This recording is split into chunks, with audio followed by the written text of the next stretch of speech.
Kawawa ka Corazin, kawawa ka Bethsaida.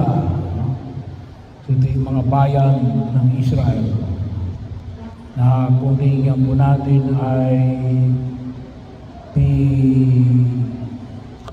nahayagan ni Jesus.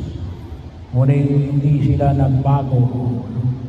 Kaya yung tinutukoy rito yung mga mamamayan ang nabanggit na mga lugar, Corazin at Bethsaida.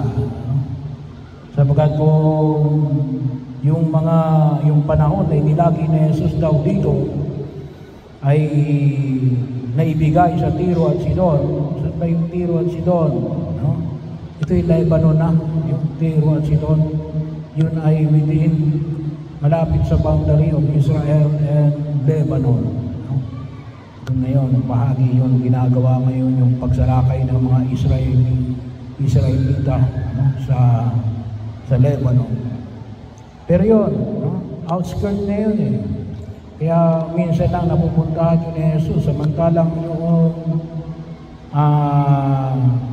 Corazin at Bethsaida, malapit lang sa Jerusalem. Kaya yun, bakit? Hindi nila nakita yung pagkilos ng Diyos. Hindi nila nakita, hindi nila pinakinggan si Jesus. Kaya anong sabi? Kawawa ka. Kawawa tayo kapag hindi tayo tumutugon sa panawagan ng Poong Kapal. Bakit? Yung kasi ang trabaho ng kasalanan, magwasak, manira, ang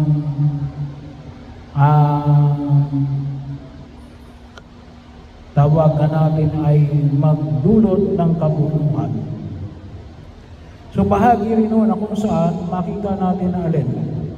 Kabaligtaran na ipinakita ko ni San Francisco ng Assisi na siya ang ating pinahalagaan ngayon sa araw na ito. Isa o sa mga tinatawag nating santo na naging inspirasyon ng maraming tao, mga kongregasyon na itinatag na ginagamit ng kanyang marami yung mga kongregasyon na sabi nga natin na kumuha sa mga santo, pero isa o sa mga marami rito ay alin, yung Franciscans, kung tawagin natin, na nagnanais sa sumunod sa espiritualidad ni San Francisco ng Assisi. No? Na nakita natin na isa sa mga imahe na makikita natin sa buhay ni San Francisco ng Assisi alin, noong hinubad niya yung kanyang magarang damit, ano? At nagsuot ng katsya. Alam niyo naman siguro yung katsya, ano? Pero yung katsya natin na nakikita natin ngayon ay manipis na. Yung katsya 500 years ago, Makati, ano? At mabigat yung unang katsya 500 years ago. So, ibig sabihin talagang yung pagsusuot pa lamang noon ay kinakailangan mo na ng maraming pagpapasensya. Pero yun yung image na nais pinahayag, yung pagbibigay ng sarili na ipinakita ni San Francisco ng Assisi para makasunod kay Jesus. Bahagi yun na makita natin. Kaya lang, sabi nga sa lawak na maitinuro ni San Francisco ng Assisi, ano yung maging hamon natin ngayon sa araw na ito? Hindi kumuha na rin tayo. Isa o sa mga binibigyan ni San Francisco Assisi ay alin, yung kalikasan. Tamang-tama din naman sa unang pagbasa na napakinggan natin sa Aklat ni Job. Anong nakita natin sa Aklat ni Job? Ang sabi sa Aklat ni Job rin, sa gitna na nag-aalimpo yung bagyo. Yun ang pahayag ng Diyos kay Job. Nag-aalimpo yung bagyo. Alam nyo, kapag pinag-usapan ng bagyo, isa ko sa nakita kong very devastating ay ang bagyong Undoy. No? Aywan ko lang kung mayroon pang mas matindi pa na pagsira sa mga ari-arian kaysa sa bagyong si Undoy. No? So, pero yun, no? Makita ko natin. At pinaalala rin sa atin ng encyclical ng Santong Papa, of course, through the inspiration ni San Francisco ng Assisi, yung tinatawag natin itong Laudato Si. No? So, Laudato Si. Na nagpapahayag ng alin? Ng pangangalaga sa ating pangkahalatang tahanan. Care for the common home. Na walang iba kundi alin? Ito ating kalikasan, ating mundo, ang ating daigdig. Kanina ako'y namesa sa San Pablo. Doon ay walang pasok yung mga bata, the whole of San Pablo, kasi gawa ng smog. Nagbuga kasi ng usok ang bulkan. Kaya naroon sa Batangas ay bahagi yun, kaya nagkaroon ng smog. May epekto, sabi nga, ang kalikasan natin ngayon na apektuhan ang tinatawag natin climate change. Bakit? Gawa ng hindi natin maayos na pangangalaga ng ating pangunahing at yung ating tahanan, yung daigdig na ginagalawan natin. Mas umiinit ngayon yung panahon. Hindi lamang sa mainit yung bulkan, pero lalong naka-apekto gawa din ng init na tinatawag nating panahon ngayon. Gawa ng alin? Gawa ng paggamit natin ng mga tinatawag nating pagsusunog, yung fuel, yung coal, maraming epekto, mga factories. Kaya yung isa siguro sa mga hamon na makita natin, tutusin, malaking hamon. Isa o yung hamon na maturuan natin ngayon at ang mga susunod na henerasyon ni Alin. Yung matugunan natin, yung panyaya ni Pope Francis, ano yun? Yung ang tawag niya ay alin? Yung throw away mentality. You know? Throw away mentality. Kapag ginamit mo na, tatapon mo na lang. Kaya marami tayong basura ngayon. At gumagastos ang gobyerno, milyon-milyon, bilyon-bilyon on the national level. Gawa lamang ng basura. Kasi hindi tayo marunong mag-manage ng ating basura. Bahagi ho yun. Bagaman may mga batas, nakalagay nga dyan ngayon, nakalagay ay nabubulok, hindi nabubulok, recyclable. Nasusunod kaya yun. Pero sabi nga, Father,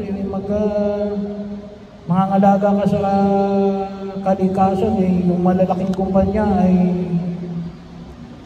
nagpapausok sa kanilang mga malalaking kumpanya. Well, hindi natin sakop yun ano yung sakop natin? Ay sarili nating pamamahay. Bagamat mahirap, no? Dito nga na lamang kapag tinuruan mo yung mga sakristan at yung mga Greeks, matuto kayo ng segregation. Yung hindi nabubulok at saka yung nabubulok ay napakahirap. Iisa ang pinagtatapunan, yung nabubulok at hindi nabubulok. Pero sabi mo nga, ay sang-ayon sa iyong sariling kakayanan, at least magsumikap tayo. Mayroon naman ako dyan isang malaking drum na kulay blue na plastic. Doon ko lahat inilalagay yung nabubulok. At isinahod ko doon sa sa alulod. Parang madaling mabulok, mabasa. No? Pag nabasa, ay di at least makatutulong yun sa pagbubulok. So doon ko nilalagay, kahit na yung material ng kitchen o anong mga uri na nabubulok, makatutulong rin ho yun eh. No? Kung talaga lang ho, malaki ho yung kung lahat lamang tayo na tagapangin na yung mga nabubulok, maghuhukay tayo sa ating bakuran at doon natin ilalagay yung nabubulok, malaki yung kabawasan sa basura natin. Magkano yung isang dump truck kapag itinapon doon sa dump site? 1,000, no? Tens of thousands. Isang hakot lang ho yun. Isang hakot lang yun. Tens of thousands. No? Tanong nyo sa may mga koleksyon sa munisipyo. Isang hakot lang ho yun. Pero ibig sabihin, kung yun ay magagawa natin na talagang yung mga nabubulok, may ilagay na sa sarili natin mga bakuran, at yung hindi nabubulok, yun lang ang itatapon doon, ay malaki yung kabawasan. Malaki yung kabawasan. Yun, isang bahagi yun. Kailangan sabi mo, kailangan nating turuan yung ating sa loob ng bahay. Napakahirap talaga turuan. Kung makikita ko natin, ako ilang beses ko na sinasabihan, yung mga sa Kristan, komisyon, ako pa rin uli ang kukuha at ililipat ko yung nabubulok sa hindi nabubulok. Pero yun po isang bahagi yun na makita ko natin. Sabi ko nga, kasi hindi tayo sanay, mga Pilipino. Sabi nga ng iba, kung minsan kapag nakapunta sa Europe, o kahit na nasa Japan,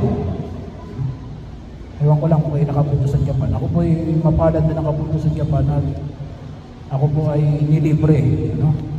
Inimbitahan at nilibre.